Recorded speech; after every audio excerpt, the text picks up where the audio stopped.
Welcome to the Deep Dive. We're the place that takes that pile of sources you send us and, well, digs deep for the real story.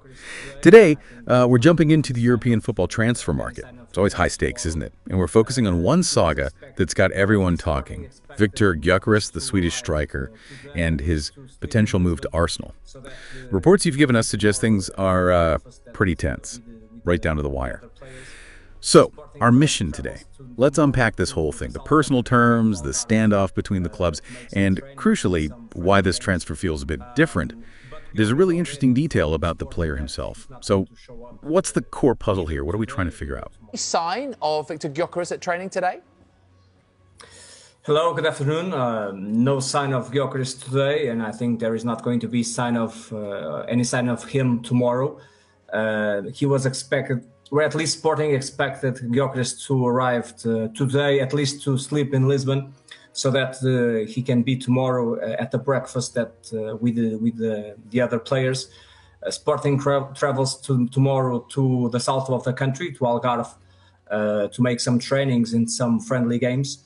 But Gyökeres already informed Sporting that he's not going to show up neither today, neither tomorrow. So that's where things are now, unless things change suddenly, and we don't believe in that here in Portugal. I think not even Sporting believes that the player is going to change his mind. So no sign of him, and I think he's not going to return in the next couple of days. So things are going to be really tense now. Because he has a contract, he has to show up to training. It's his work, but the player's decision, maybe advised by the agents, is not to return to training.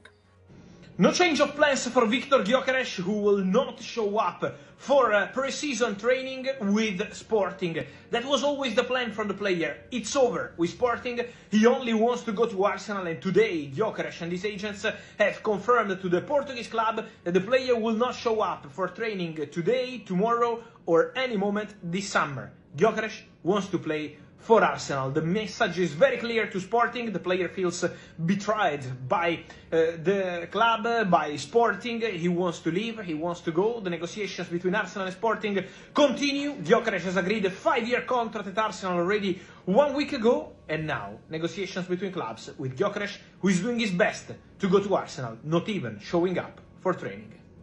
Yeah, the main thing we're trying to get our heads around is this gap in valuation. It's what's holding everything up right now. We need to look at the numbers, the specific figures being thrown around.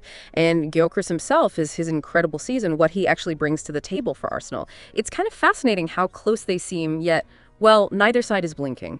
Okay, let's get right into it then. Victor Gyökeres, 27, Swedish international striker. The sources we have say Arsenal have actually agreed personal terms with him. A 5-year deal, apparently sorted. But here's the bit that jumped out at me. He has reportedly agreed to give up about 2 million euros of his own salary. 2 million.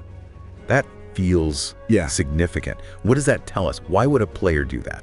It tells us a lot, actually. It's a huge statement. Look, this is a guy who scored, 54 goals in 52 games last season. He's not short of options, so for him to say, okay, I'll take 2 million less, it screams that he wants Arsenal. Specifically Arsenal. Maybe it's the Premier League draw, maybe it's Arteta, maybe the project, but it shows real desire. And, it definitely puts a bit of pressure on the clubs to get it done, especially Sporting. He's basically put his own money down to make it happen. Right, a powerful move, as you say.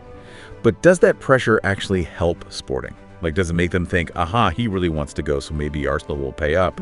Or does it make it harder for Sporting to block it? That's a really good question. It's tricky, isn't it? On one side, yeah, Sporting see how desperate he is. Maybe that reinforces their belief in his value. But on the other hand, if it's public knowledge that the player's sacrificing money, it can look bad. If the selling club seems unreasonable, it might even put off other clubs if they think his heart is absolutely set elsewhere. It adds this whole psychological layer, Okay, so the player's all in, even financially. Yet the sticking point, the real logjam, is between the clubs. It does feel like they're staring each other down over what, in the grand scheme of these deals, isn't a massive amount. So what is that exact gap we're talking about? How far apart are they? Well, the reports suggest Sporting are pretty firm. They want around 70 million euros as fixed fee. That's the guaranteed money. Plus add-ons, obviously.